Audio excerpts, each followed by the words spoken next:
Good morning mga ka-alrights! Ito na naman tayo nagbabalik at patuloy na nagbabalik para magbahagi ng ating kwentong buhay bilang isang working student.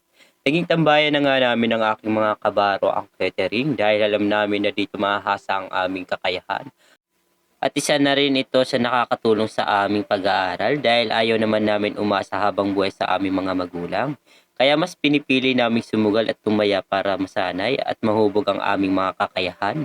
Kaya nagpapasalamat kami dahil meron John Marcos Catering na open para sa lahat ng working student. So ayun nga po mga ka-oras, kakarating lang po namin sa warehouse at para makapaghanda na, ang iba ay kumukuha ng tela, ang iba naman ay kumukuha ng lobo at ang isa naman ay umiinom ng gatas kahit naman siya ay kape. So yung dalawang to ay nagtatalo kung ano nga bang lobo ang kanilang kukunin.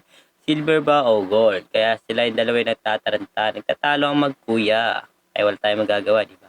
So ayun nga po mga ka-oras, kakatapos lang din po namin kumuha ng mga gamit. Ang lahat ng kulang ay nakuha na rin at kami ay naghahanda na. At ang aming mga gamit ay nilalagay na rin sa loob para doon na lang din sumakay yung iba. Dahil hindi naman kasya lahat sa kotse. So ayun nga po mga ka-idolo, kakaalis lang po namin ng warehouse. Kung inyong papansinin, 4 na lang kami dito sa kotse. Yung dalawa naman na doon sa truck, busy-busy sa pagkain nila. Ayaw nilang mag-share, gusto nila mag-solo. Kaya yun, sana mabulunan yung magkapatid. Dalawang kalbo. At ayun na nga po mga ka-orange, kakarating lang po namin dito sa venue. Dito sa Grand Park Place, Imus, Cavite. At ayun na nga po mga ka-orange, unti-unti na po namin binababa ng aking mga kabaro ang aming mga gagamitin para sa birthday party na isi-set up namin for today. At sana po gabayan nyo po kami at sana po maging successful din ang aming setup for today.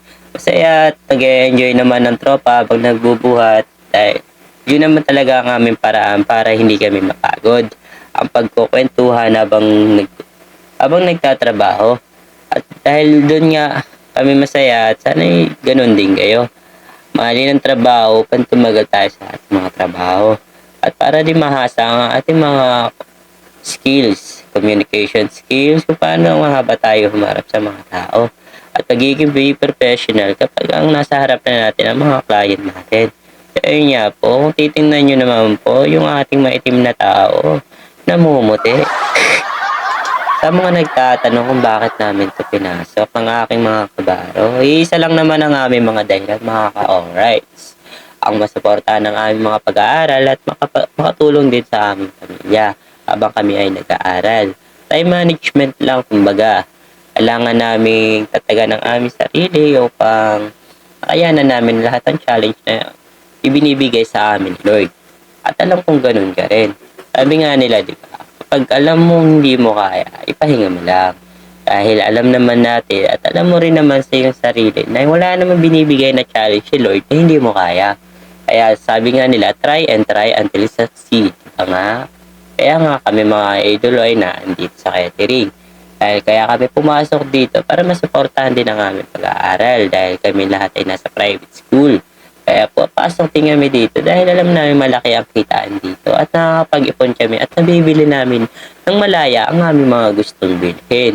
Kaya sa mga nagtataka kung bakit ako nandito, kahit alam naman ng karamihan na graduate na rin ako ng college.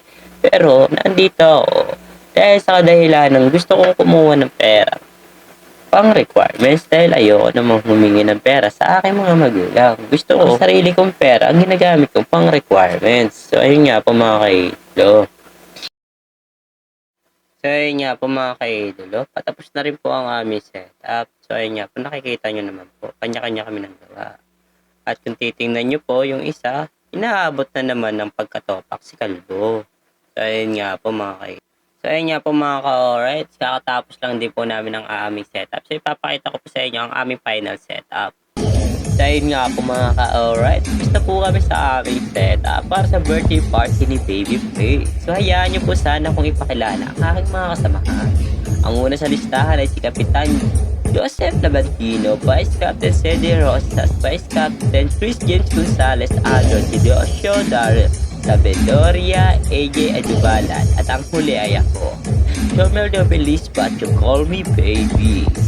So, kaming 7 nga po pala ang inatasan ng John Marcos Catering para mag-setup sa 7th birthday ng anak ni Ma'am Camino.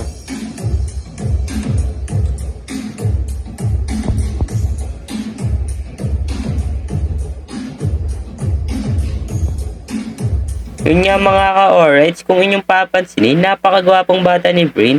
Manang-mana sa kanyang mami at daddy. Ang tema nga pala ng birthday party ni Baby Friend ay Transformer at ang kanyang favorite hero naman ay si Bumblebee, kaya yun din ang kanyang costume. Kung inyong titingnan, bagay na bagay sa kanya dahil nga ito ay gwapo rin at may pinagmanahan. Kaya nga po mga ka-Orites, lumabas na po si Bumblebee sa kanyang lungga at ang lahat ay gulat na gulat sa kanyang paglabas. Alright!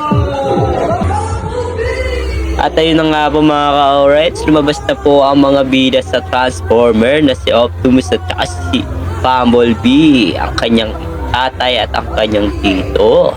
Kaya nga po mga idolo, gulat na gulat ang lahat dahil nga po galing pa daw po ito ng USA at kinontak pa daw ng kanyang mami. At tuwang-tuwa naman po si Baby Brain dahil nga po natupad ang kanyang wishes sa kanyang mami na natupad ang kanyang birthday party Transformer setup. So ayun nga po mga idolo, kitang-kita nyo naman tuwan-tuwa ang mga bata.